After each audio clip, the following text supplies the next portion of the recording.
Assalamualaikum warahmatullahi wabarakatuh. Waalaikumsalam warahmatullahi wabarakatuh. Alhamdulillah, salatan wa salaman ala Rasulillah wa ala alihi wa sahbihi wa mawalah.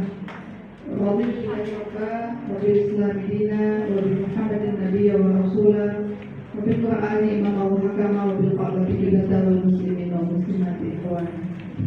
Syukur kepada Allah Subhanahu wa taala yang telah memberikan rahmat iman, kesehatan dan kesempatan sehingga hari ini kita bisa bersama-sama di ruangan ini dalam rangka silaturahim dan sekaligus memberikan kuliah umum di Politeknik Aceh Selatan ini.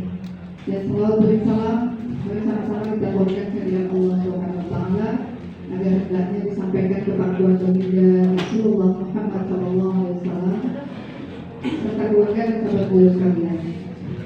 Yang saya muliakan Bapak Ketua Yayasan, Pak Ijazah Putra, yang sekaligus beliau adalah Kepala Dinas Hidup dan juga Kebersihan Aceh Selatan. Kemudian Bapak Dr. Muhammad Yasan, SPP MSc. Beliau adalah Direktur Politeknik Aceh Selatan yang luar biasa. Tepuk tangan dulu ya buat di universitas ini yang sangat membanggakan dari prestasi-prestasi yang telah disampaikan tadi, dan tentu saya bersyukur bisa bertemu orang-orang hebat di Aceh Selatan ini. Dan kemudian juga ada Bapak Kepala Dinas Pendidikan, lengkap semuanya Pak hadir di sini ya. Alhamdulillah. Saya hadir hari ini ada abang saya, Bang Ilmiza Farudi Jamal, bisa berdiri. Ini Bang Ilmiza ini anggota DPR Kota Banda Aceh, sekaligus Ketua B3 di Kota Banda Aceh, Ketua Yayasan Daya Terpuji Umayyah. Oh banyak jabatannya. Dan juga ada Teguh Asnawi Amin, bisa berdiri Pak Teguh Asnawi Amin. Nah ini kan kita lihat badannya kecil, sama kayak tadi dosen yang luar biasa di sini menjadi komen kita. Ini kecil-kecil badannya, hampir 3 periode menjadi sekretaris Nahdlatul Ulama Aceh. Beliau pernah menjadi anggota MPU Kota Banda Aceh, kemudian juga pimpinan wilayah di Partai Persatuan Pembangunan. Pokoknya pernah menjadi anggota DPR Kota Banda Aceh. Pokoknya banyak jabatan juga. Ada Bu Surya, ini sahabat saya, pengusaha yang luar biasa, asli Aceh Selatan. Tadi ada 2 orang. Nah ini milik mantan ketua BEM-nya Serabi Mekah. Ini masih Serabi Mekah, ada 2 orang di sini hadir. Gitu. Kemudian ada Pak Iwan. Nah Pak Iwan ini aslinya dari mana Pak? Barat Selatan juga. Beliau adalah pegawai, tapi kemudian beliau sangat cerdas di dalam pembuatan pemerintahan dan nggak tanggung-tanggung di pemerintahan antara Indonesia. Jadi itu hari ini sebuah rahmat, kebahagiaan, sangat terkejut saya waktu masuk ke kampus ini ada ucapan selamat datang gitu ya. Itu spanduknya, wah spanduk gitu ya. Makasih banyak. Terus kakek saya lihat foto saya lebih gede dari saya nih. Ini sebenarnya manis juga di situ ya. Jadi mudah-mudahan cuma aslinya ya. Biasanya kan foto lebih cantik ya, gitu ya. Jadi ada timnya Bang Iwan ya yang hadir. Nah ini anak-anak muda yang potensial. Sebetulnya kalau tadi Pak Direktur suruh saya sharing, harusnya mereka ini yang sharing. Jadi kalau ada yang pernah ikutin IG-nya Muda Iza, ada lihat promosi untuk Aceh Selatan nggak? Nah, tuh yang buat. Terlupakan buat mereka yang sangat peduli dengan Aceh Selatan. Yang lalu dapat award itu dari karya dari anak Politeknik Aceh Selatan. Dan mudah-mudahan ke depan kita bersama-sama ikut kuat ya semuanya ya, ikut dukung, ikut bantu agar Aceh Selatan ini terus bisa menasional dan mendunia insya Allah. Jadi tentu saya bersyukur, bangga, bahagia bisa hadir di Aceh Selatan ini. Memang benar tadi agak kaget gitu, ini politekniknya gitu ya. Ya, karena dulu saat kami bersama Bapak Muhammad Nurdin saya menjadi wakil wali kota dan kemudian melanjutkan menjadi wali kota Aceh, kita juga berjuang untuk membangun Politeknik Aceh. Dan ya karena memang itu perjuangannya luar biasa Pak, gedungnya juga jadi luar biasa gitu ya. Dan saya menjadi lebih ini optimis di sini. Kalau dulu kita bangun nggak punya siswanya, ini siswanya yang luar biasa dulu baru hadir nanti universitas yang luar biasa besar ya gitu. Jadi karena beginilah rahmat langkah. Saya udah kenal lama ya untuk hadir ke Aceh Selatan, tapi alhamdulillah rahmat Allah sekarang Allah izinkan untuk hadir. Ada dosen-dosen yang milenial yang sangat juga tadi saya begitu masuk, wah ini gini-gini tuh Polri katanya. Saya bilang kalau dosennya begini muridnya gimana ya gitu ya. Pasti murid-muridnya kalau udah gurunya ngajar pada semangat semua betul. Makanya bisa menghadirkan lahir para mahasiswa yang seperti ini luar biasa semangatnya. Naik ke lantai 3 agak ngos-ngosan, tapi begitu masuk lapang dadanya. Gitu ya. Jadi memang harusnya begitu ya Pak ya. Kita kan nggak bisa menjudge sesuatu lihat gimana. Ternyata begitu kita ada di dalamnya, ternyata kita nyaman ada di dalamnya. Jadi mudah-mudahan kalian juga selama ada di universitas ini benar-benar serius mengikuti apa yang ilmu pengetahuan yang didapat di sini dan bisa mengimplementasikan. Karena memang kita bersyukur ada di sini. Saya yakin dan percaya semua kalian ini adalah anak-anak pilihan, gitu ya. Dunia dengan banyaknya bersyukur. Tapi kalau orang yang nggak bersyukur, sebanyak apapun yang Allah telah berikan, dia nggak pernah merasa nikmat. Padahal nanti ditanya pada dia lah yang berhubungan dengan Tuhan. Nikmat mana yang berdustakan? Nikmat sehat, ya. Sekarang orang banyak karena virus gitu ya, terpapar. Kita masih sehat, apa? Orang nggak bisa kuliah, dari sini masih bisa tatap muka.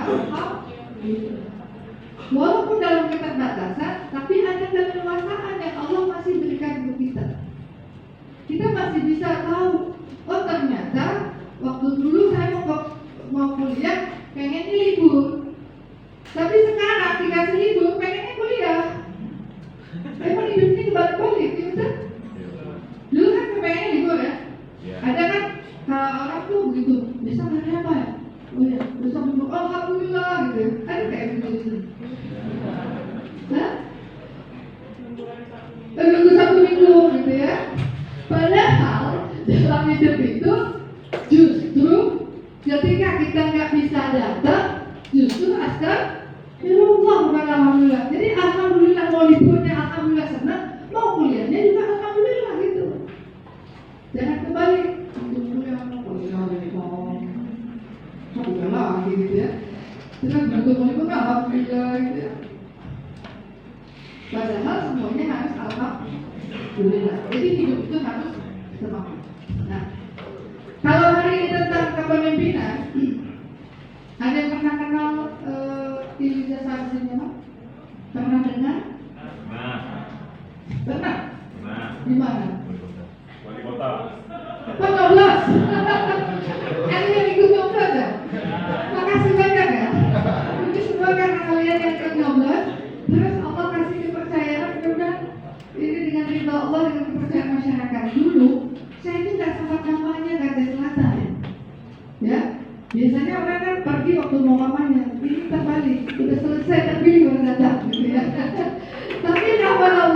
bersyukur, berterima kasih, ada yang nyoblos di sini gitu. Keluar suaranya gitu ya. Sekitar seribuan lah suara saya ada di Aceh Selatan. Padahal saya nggak datang ke sini nggak kampanye. Ternyata orang Aceh Selatan itu milih luar biasa, masya Allah, juga membangun kasihnya. Ternyata ada yang berbeda di sini kelihatan nih. Pasti followers ya. Dan orang Aceh Selatan kan banyak di kota Banda Aceh, ya kan? Yang pernah kuliah, yang pernah jalan-jalan, yang pernah mungkin ketemu lihat spanduknya gitu ya. Karena dunia ini sekarang yang jauh jadi dekat, yang dekat jadi jauh. Iya Mas, betul Pak? Kan kalau yang jauh itu dekat. Amerika jauh nggak sekarang? Enggak. Mau tahu jalan ke Amerika gampang nggak? Gampang. Google saksi, oh gini gitu ya. Langsung tahu gitu. Tapi orang tuanya di depan dicuekin karena lagi sukses. Ya, ada suami di samping, istrinya lagi ya. Yang jauh jadi dekat, yang dekat jadi jauh. Jadi dunia memang lagi kebalik nih.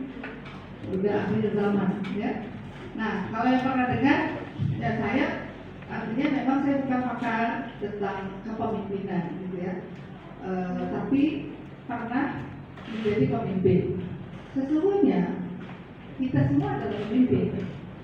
Kultum ra'in wa kultum mas'ulun an ra'iyat. Tiap-tiap kita pemimpin dan tiap-tiap kepemimpinan diminta bertanggung di hadapan Allah Subhanahu wa taala.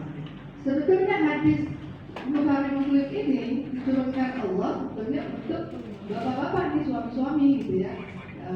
Tanggung jawab nih, jangan jauh seorang pemimpin di keluarga. Tapi sesungguhnya kita juga adalah pemimpin.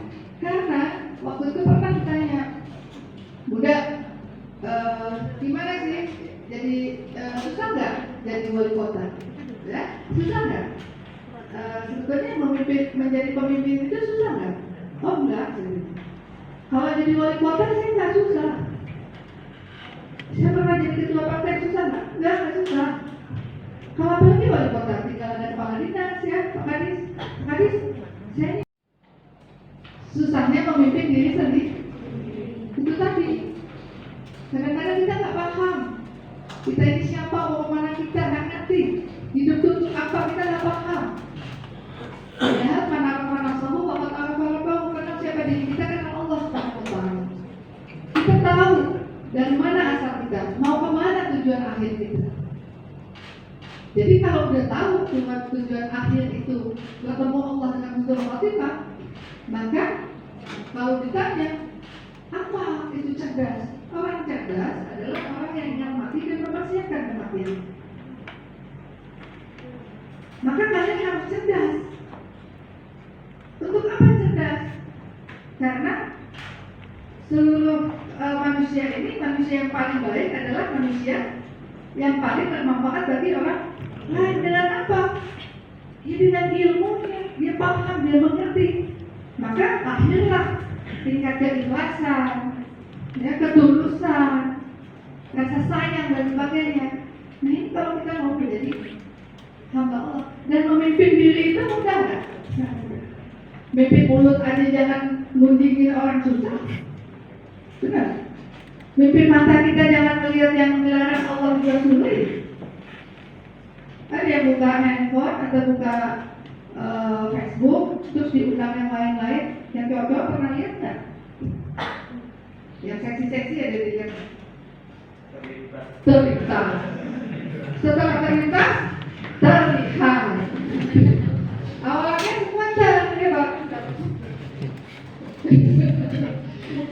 Itu godaan. Gimana sejauh mana kita mampu memimpin mata kita? Karena kan kalau dalam Islam itu ada sehat, afiat gitu ya. Sehat tapi tidak afiat.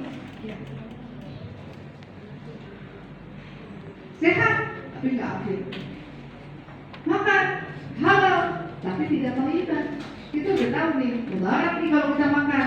Kita udah tahu nih makan durian, lagi musim durian ini panas badan, bisa ini, bisa itu.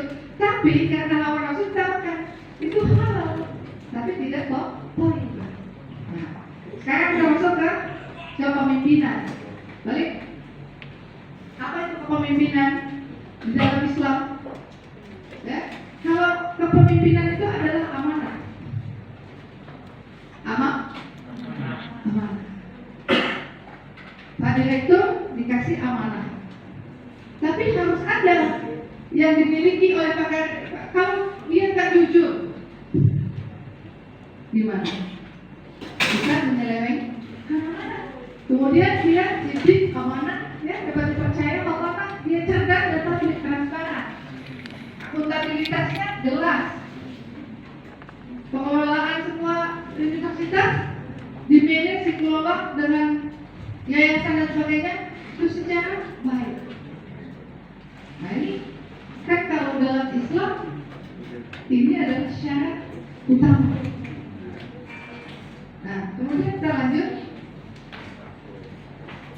Ada 10 karakteristik kepemimpinan secara integritas. Sekarang banyak nggak? Dia pemimpin tapi dia punya integritas. Banyak ya? Akhirnya berakhir di mana? Orang nggak percaya, orang nggak mau ikut. Dia udah bilang ini nggak mau ikut karena dia nggak paham. Sebetulnya menjadi pemimpin itu bagaimana? Harus dia memiliki nilai apa? Value-nya bagaimana? Gitu ya. Nah itu. Kemudian, apakah pemimpin itu secara personal dia aja, atau dia punya orang-orang yang akan membantunya? Ketika ada orang-orang yang membantunya, bagaimana cara dia mendelegasikan tugas itu? Jangan-jangan dia hanya bekerja dengan kawannya, ya. Maka, ketika pendelegasian itu saya punya pengalaman di balai kota. Waktu itu saya concern dengan kepemimpinan yang adil. Saya coba bedah, diskusi, di mana nih letaknya, bagaimana caranya bisa adil. Sementara ketika kami masuk di pemerintahan itu yang saya tahu, walaupun dalam satu dinas itu ada 15 orang misalnya, yang kerja itu hanya 3 orang. Yang lain ya pulang jemput anak, ya ada jualan sapinya, ada kerja sapi. Tunjangan prestasi kerja, ada TPK namanya. Nah akhirnya lahirlah sebuah aplikasi yang namanya apa nama Pak Luar? Aplikasi e-kinerja. Apa e-kinerja itu? Tulis yang Anda kerjakan, kerjakan yang Anda tulis. Ya. Kalau awalnya mendelegasikan tugas itu hanya dilakukan oleh segelintir orang, tapi ketika tugasnya harus dikerjakan yang ditulis itu, ya, maka semua orang nggak mau pekerjaannya dikerjakan orang karena dia nanti nggak dapat haknya. Akhirnya apa yang terjadi? Semua orang bekerja dengan sungguh-sungguh sesuai dengan tupoksi tugas kerja. Artinya kepemimpinan itu harus mampu mendelegasikan tupoksi tugas kepada orang yang harusnya mengerjakan. Jadi artinya dia juga harus adil. Siapa yang mengerjakan bagus, maka dia akan mendapatkan reward yang bagus.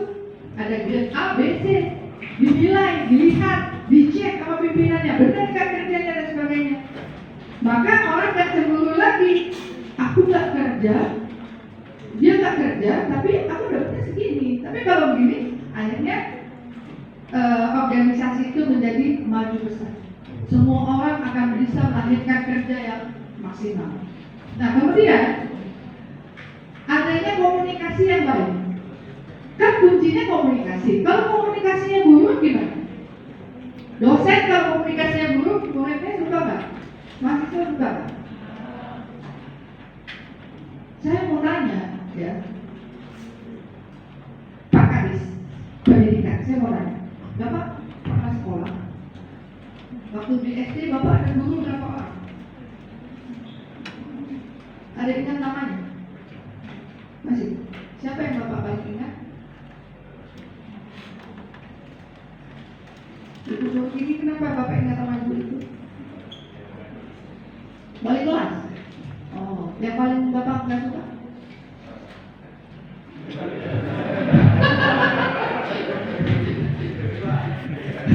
Enggak ya? Ini siapa namanya? Pak? Bukan, Vera ya? Pernah sekolah? Sekolah di tingkat SMP? Pernah? Punya guru? Guru siapa yang paling tinggi? Yang paling tinggi?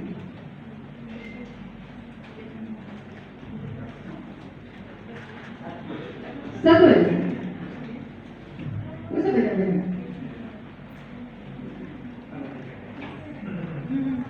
Dulu kenapa? Karena pasti dulu biasa-biasa di sekolahnya. Bapak yang paling pintar.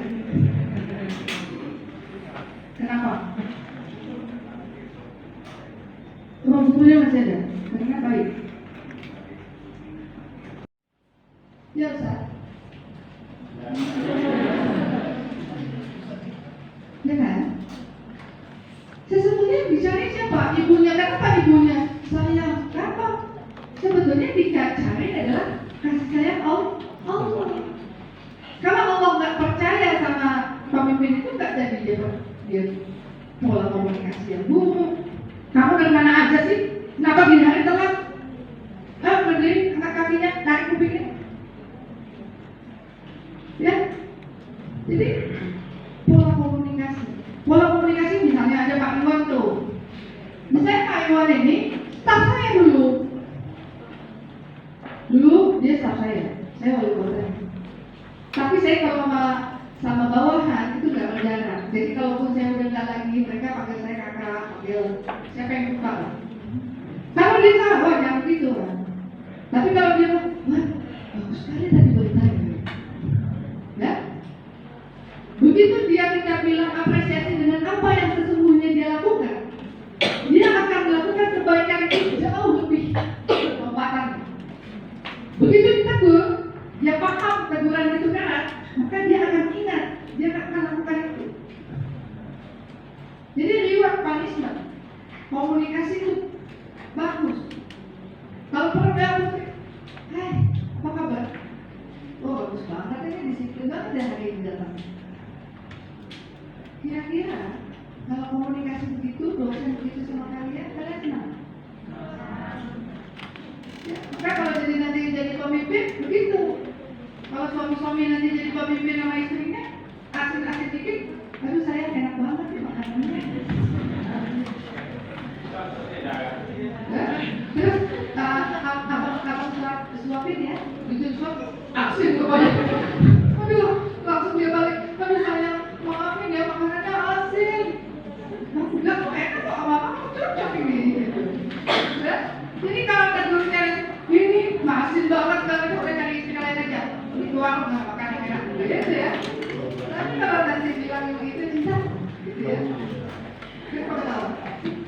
Iya. Karena saya coba itu abang saya itu paling khawatir sama istrinya. Jangan khawatir sama orang lain. Ya, kalau kita suami istri itu pakai bahasa yang menyenangkan gitu. Jadi, tapi kalau kita tegurnya keras, nggak enak. Itu untuk pemimpin, ya. Jadi kemudian ada kesadaran diri, sadar ya.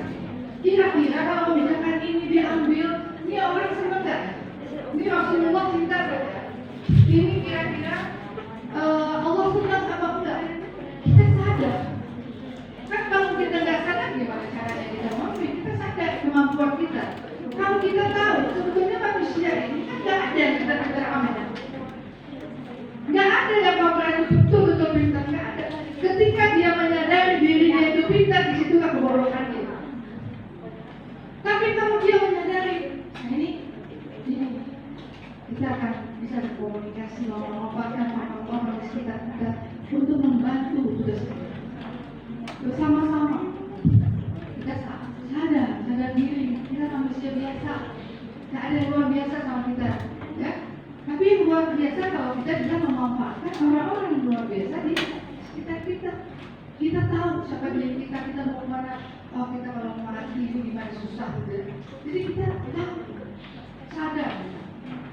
Makanya tadi maka masa siapa? Kenal siapa diri kita? Kenal. Kemudian syukur tadi, bersyukur. Ya saya senang ya Pak. Langsung, ya udahlah. Begini aja bersyukur lah. Kita bilang apa yang bisa, ya udah cari di mana titiknya. Tadi kekurangan politeknik dengan gedung yang kurang, fasilitas yang terbatas. lahirlah inovasi-inovasi kreativitas yang ternyata orang-orang yang sedang terbuai dengan fasilitas yang luar biasa nggak mampu melahirkan kreativitas dan inovasi.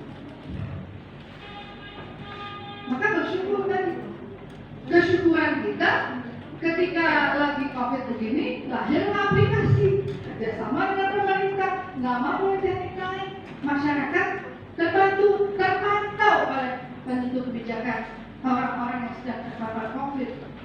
Berapa luar biasanya hal yang dituai oleh Politeknik ini ketika membuat kemudahan kepada pemimpin untuk melakukan fungsi tugasnya menjalankan amanah dalam kondisi yang sempit seperti itu. Dan kemudian ada ketangkasan, yang harus tangkas. Kondisi seperti ini apa nih? Kira-kira kebijakannya apa? Jadi tidak mudah jadi pemimpin itu. Kita dituntut nih semuanya nih. Pengaruh. Kan kalau yang namanya pemimpin kalau nggak punya pengaruh siapa mau ikut? Pemimpin itu bisa baik bisa jahat. Tinggal dia mempengaruhi ke arah mana.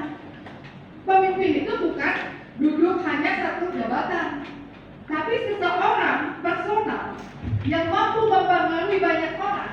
Dia sesungguhnya pemimpin yang luar biasa. Jadi bukan hanya duduk di jabatan terus orang tak ngikut, kira-kira itu bagaimana? Punya pengaruh, kita komunikasi ternyata orang pengaruh. Udah, nanti kita bantu deh, nanti ada jaringan ini. Dia masih bisa memberikan pengaruh untuk memberikan hal yang lebih luar biasa lagi. Jadi ketika dia integritasnya bagus, semuanya sudah baik, dia dipercaya, maka dia akan bisa mempengaruhi banyak orang untuk ikut dengan apa yang dia sampaikan. Orang akan dukung, orang akan bantu. Betul ya? Itu. Dia ajak, yuk kita bersihin kampung ya. Ini ada duit 1 juta. Kira-kira yang keluar duit di kampung itu berapa juta? Bisa 10-20 juta. Ada yang kasih kampling, ada yang kasih tenda, ada yang kasih ini, ada yang masak, ada tenaga, yang tak perlu dibayar. Padahal dia hanya ada 1 juta aja. Tapi sesungguhnya yang dia dapatkan jauh lebih besar dari apa yang dia keluarkan. Hebatnya pengaruhnya dia. Ya. Dan kemudian empati dia inilah siapa kepemimpinan yang paling luar biasa. Saya pernah sholat di Masjid Amr bin As. Amr bin As itu pemimpin yang luar biasa juga di Mesir ya. Kemudian apa yang kejadian waktu itu ya? Jadi Amr bin As ada Yahudi, ada rumahnya Yahudi, dia membangun masjid. Tiba-tiba Amr bin As menghancurkan rumah itu untuk dijadikan masjid. Yahudi ini menangis. Dia nggak punya tempat tinggal lagi di manapun. Ya, dia nggak punya tempat tinggal. Akhirnya dia pergi ke Umar bin Khattab. Umar bin Khattab ini pemimpin yang paling zuhud. Ketika dia datang ke Umar bin Khattab, dia terkejut melihat rumahnya Umar bin Khattab. Yahudi ini mengatakan kepada Umar bin Khattab, Umar, ini dibuat saya dihancurkan rumah saya dibangun masjid oleh Amr bin As. Kemudian Umar mendengarkan cerita Yahudi ini, dia ambil satu tulang, dia goresi, dia gores dari atas ke bawah, ya. Kemudian dia garis ke samping. Ambil tulang ini, berikan kepada Amr bin As. Kemudian ketika si Yahudi datang, ya Amr bin As, ini diberikan oleh Umar bin Khattab. Begitu Amr bin As melihat tulang itu, gemetar tangannya, dia langsung segera membangun rumah Yahudi ini kembali. Kemudian dia persilakan Yahudi itu. Kemudian Yahudi itu bertanya, ya Amr bin As, hanya dengan tulang ini kamu bisa membangun kembali rumah saya? Apa makna dari tulang ini? Ini adalah tulang yang luar biasa, amanah kepada saya. Dari atas ke bawah ini, kamu harus berlaku adil dari atas sampai ke bawah. Kalau kamu tidak bisa berlaku adil, maka kepalamu akan saya penggal. Tegas kan? Pemimpin jelas ya bahasanya. Maka dia pemimpin yang sangat berempati, sekalipun itu Yahudi. Yahudi itu ketika mendengarkan itu, dia terperanjat dan dia menangis. Akhirnya dia bilang, ya Mu'min As, saya masuk Islam dan saya serahkan rumah ini untuk dibangunkan sebuah masjid. Luar biasa kan? Kepemimpinan itu dalam Islam tanggung jawabnya luar biasa. Maka jangan tanya baca komik. Jadi kemudian ada keberanian. Kalau nggak ada keberanian tadi bisa nggak? Kemudian dia menghormati siapapun, dia menyayangi siapapun, walaupun anak kecil, sekalipun orang muda, sekalipun orang yang gila. Unzur maqalah wa la tanzur maqalah. Lihat apa yang dia katakan, jangan lihat siapa yang mengatakan. Kalau dia mengatakan hal yang benar, yang hak itu hak, yang batil itu batil, itu datang dari Allah. Maka sesungguhnya siapapun yang menyampaikan kepada kita hidayah yang kita ambil dari makna dari itu. Jadi urusan di, kan pemimpin ini, kamu benar, roy, kota dengan urusan di bukan. Ayah amanahnya. Kamu tuh gak usah macam-macam, tapi gue kayak yang bilang, ayah yang paling tahu. Bisa. Anak itu amanah bukan punya ayahnya, punya Allah. Saat dia mau memilih, waktu kecil, didik benar, tapi begitu dia memilih, ayahnya hanya menjadi perantara. Allah, sayang, kalau kamu ambil ini, kamu akan begini. Tapi kalau kamu ambil ini, kamu akan bertanggung jawab. Ayah hanya bisa bilang, kalau kamu pilih ini, tanggung jawab. Kamu jalankan dengan sesungguhnya. Gitu ya. Ayahnya kasih handphone, kasih laptop, sayang, ibunya juga kasih. Ini itu dari Allah, kamu jaga anak kamu, jaga kemaluan kamu, jangan pakai sembarangan. Ya, kalau udah dibilang begitu, anaknya kan akan diurus tuh. Jadi, makanya harus kita ada keberanian, ada menghormati, menghargai ini semua.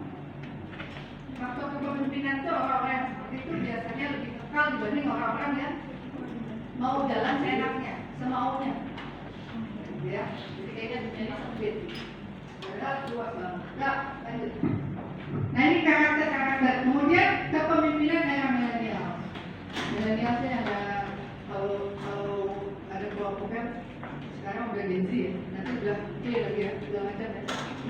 Kan bedanya kalau yang lahir udah belum ada teknologi kan beda. Anak yang udah lahir dalam teknologi beda lagi. Dia akan anak yang lahir teknologi sudah ada, biasanya anak-anak ini akan memanfaatkan teknologi itu dengan baik dan benar. Tapi orang-orang yang lahir kemudian baru teknologi, maka banyak hal penyimpangan yang nanti bisa dia lain ya. Jadi menjadi pemimpin yang berkualitas membutuhkan pemahaman tentang siapa yang ada di milenial adalah generasi terbesar. Betul. Ya, dosennya aja. Kemudian ini menunjukkan menentang gaya kepemimpinan tradisional dengan memiliki nilai dan harapan yang berbeda dari para pemimpin mereka. Komunikasi, membangun hubungan, memberdayakan adalah beberapa komponen kunci dalam gaya kepemimpinan yang disukai kaum milenial. Suka nggak kalau misalnya ya pemimpin kayak dulu itu ya, gayanya yang itulah yang tradisional, nggak suka kan? Siapa pemimpin yang paling disukai sekarang? Nadiem Makarim kenapa sih bisa sampai jadi menteri? Usianya muda. Siapa dia? Apa yang maksud dia lakukan? Iya kan? Dia bisa menguasai dunia itu hanya dengan gojek. Hanya dengan gojek dia bisa jadi menteri pendidikan. Tapi pasti,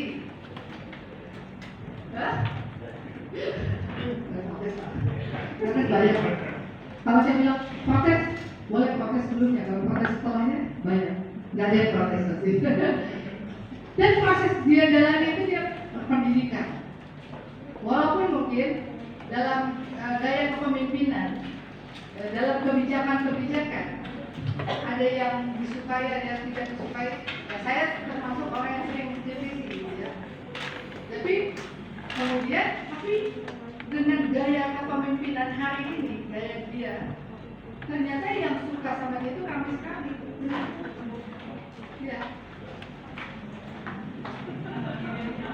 Alah, anak milenial apa bapak?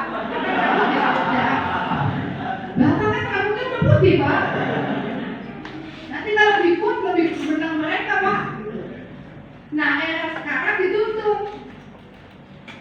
Kalau saya tuh eranya kan bukan era milenial, tapi kemudian kalau saya mau masuk ke milenial, bro, ya bahasa ngomongnya misalnya dia ngomong, Bun, udah jangan tegas gitu. Kalian bisa nggak ya? Lu tegas aja lu ngomong gitu ya. Gitu, gue nih gitu ya. Oh, enak nih gaulnya nih sama ibu itu.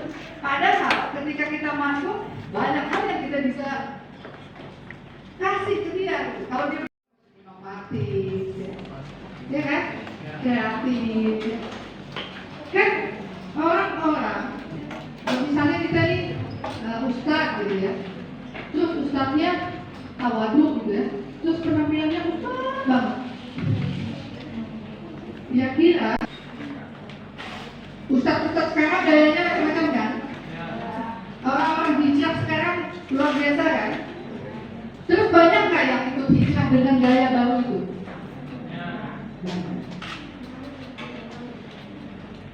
Jadi nggak bisa kita, dia udah nggak ngomong dia udah soleh. Ya, dulu anak saya itu pernah bilang ini, Cak, ketika dia mulai ngapal Quran, dia dari sekolahnya selalu terpilih menjadi atlet terbaik di main bola. Terus dia bilang, nah, ya sayang, ada ini nih, diajak turnamen gitu ya. Terus kenapa? Ya malas juga sih. Kok karena udah dekat Quran jadi malas. Dia kan takut nanti mamanya ngomel gitu. Kamu tuh udah Quran, monyok sekali ya, mukanya cepat sekali. Hari ini begini, besok udah lain. Hari ini kayak begini, besok udah lain. Hari ini ada aplikasi ini lain, besok lain lagi. Di Instagram begini, besok berubah lagi. Perubahannya begitu, dinamis sekali. Jadi dia harus benar-benar dengan cepat mengikuti perubahan-perubahan yang ada. Ya, ini enak banget. Komunitas ada keberagaman, ada perubahan, ada perbedaan, ada segala macam. Dia belum punya komitmen. Kalau dalam Islam, alhamdulillah boleh ada. Tapi kalau kita dalam kebinekaan ini, keberagaman ini, terus kita menyatukan itu, jangan eksklusif dengan dia non-muslim jauhin. Padahal Yahudi tadi masuk Islam hanya karena satu Tuhan. Rasulullah itu kan gak pernah berlaku kasar, sampai yang mau membunuhnya dihujat, tapi Rasulullah tidak membunuhnya. Dia tanyakan apa? Akhirnya dia juga bersyahadat. Si buta dengan suapan nasi oleh Rasulullah, dikasih laba, dikasih susu. Rasulullah udah gak ada. Yang dibilang Rasulullah itu pembohong dan sebagainya, ketika disuapin sama yang bukan yang biasa, kehilangan. Ya. Begitu dia kasih tahu, itulah Muhammad. Muhammad mana dia? Muhammad yang kau hina-hina, yang kau bilang pembohong, Muhammad segala macam. Dia sudah meninggal dunia. Menangis dia dan masuklah dia. Dakwah itu kan butuh waktu. Gitu ya. Nah, pemimpin paling luar biasa diakui oleh seluruh manusia. Ada yang pertama adalah Rasulullah Muhammad SAW. Itu jadi kalau dia punya ini era kepemimpinan milenial, maka dia akan gitu. Ya, jadi kalau kamu masa sekarang harus begitu. Harus ikuti lanjut. Nah, kepemimpinan masa pandemi. Nah, selama pandemi yang penuh dengan keterbatasan, tadi Bapak sudah bilang kan, masa batas. Kemudian ketidakpastian, publik membutuhkan kepemimpinan yang tegas, yang mampu membawa mereka keluar dari keterpurukan. Kemudian beberapa pemimpin negara yang berani mengambil tindakan tegas dan terukur mendapatkan pujian atas penanganan krisis yang mereka hadapi pada Selandia Baru, Jerman, Finlandia, hingga Taiwan.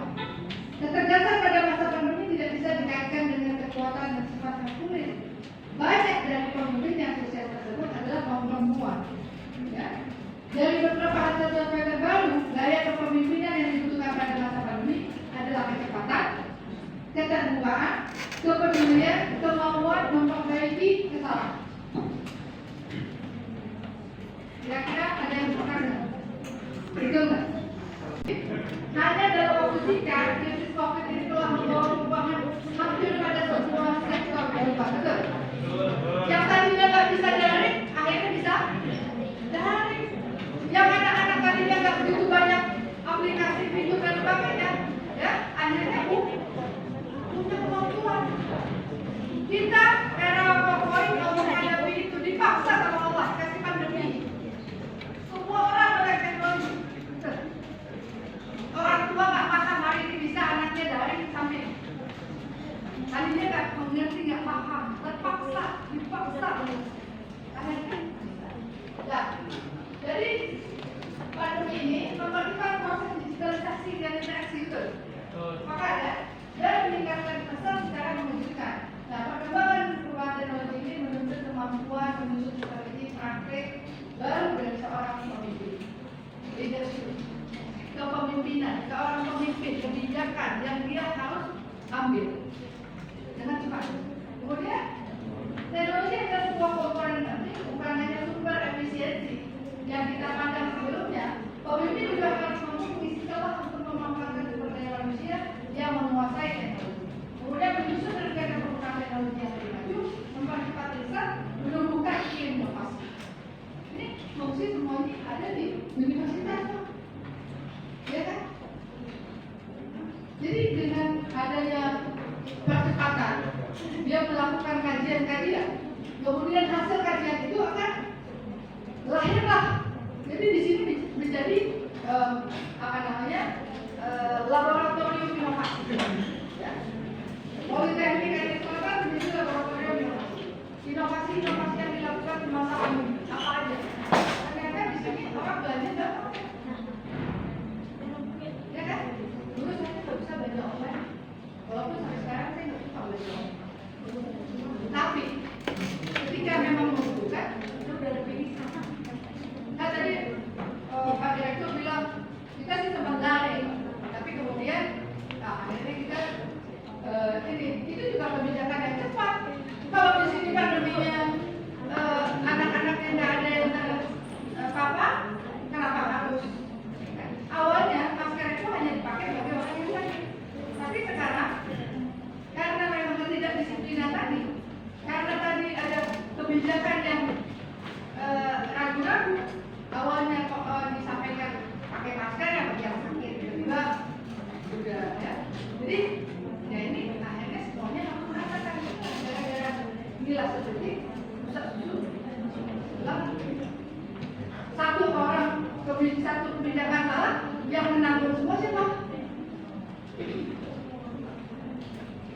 Karena kita kadang-kadang abai, kan iklan gitu. Kamu yang abai, ibu yang terpapar, kan gitu ya. Jadi di masa pandemi seperti ini kita butuh perubahan dan nggak bisa ego. Karena ketika dalam kondisi seperti ini seorang pemimpin mau ego, dia nggak akan dapat solusi yang terbaik. Dia harus memanfaatkan orang-orang yang punya kemampuan disiplin ilmu, kemudian dia akan berdiskusi dan akhirnya lahir sebuah kebijakan yang nantinya mungkin membuat kepemimpinan itu berhasil. Jadi saya bahagia, saya senang ada di sini mahasiswa-mahasiswi yang luar biasa dan bisa keluar dari masa-masa sulit seperti ini dan kemudian bisa melahirkan banyak inovasi dan kreativitas. Tentu ini sebuah kebanggaan dan saya mengapresiasi tahun lalu bisa mendapatkan award ya kami di bidang pariwisata itu dengan melahirkan souvenir Rencap dan souvenir itu sudah ada di rumah saya.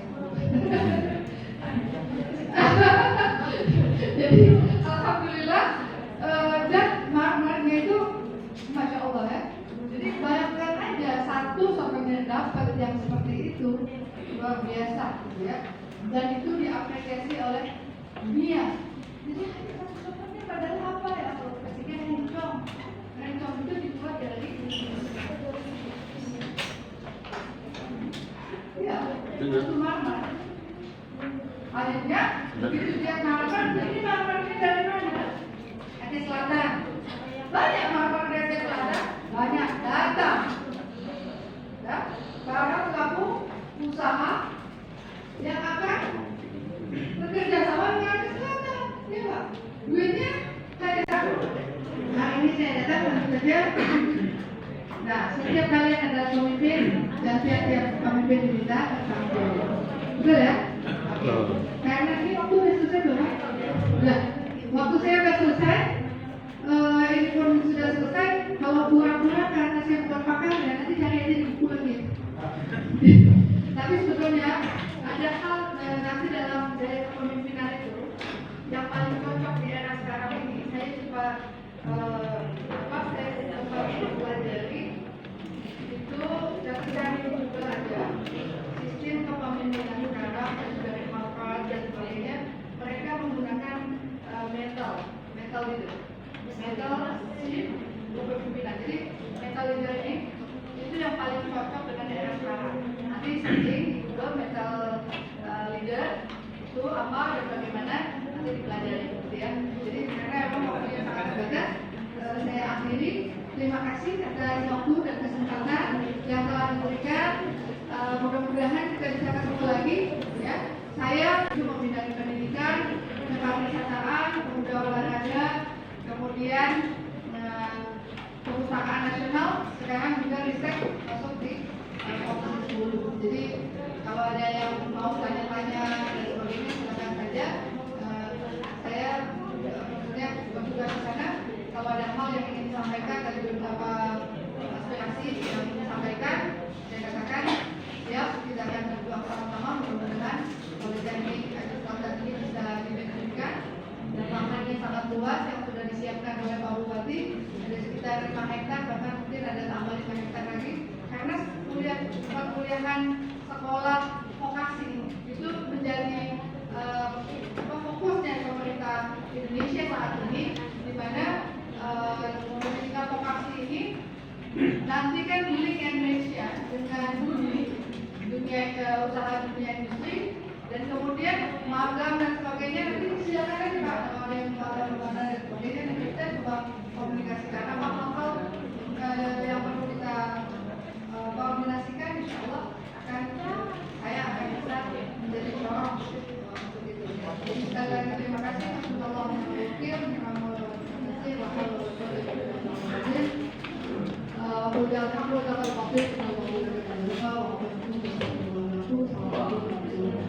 Alhamdulillah.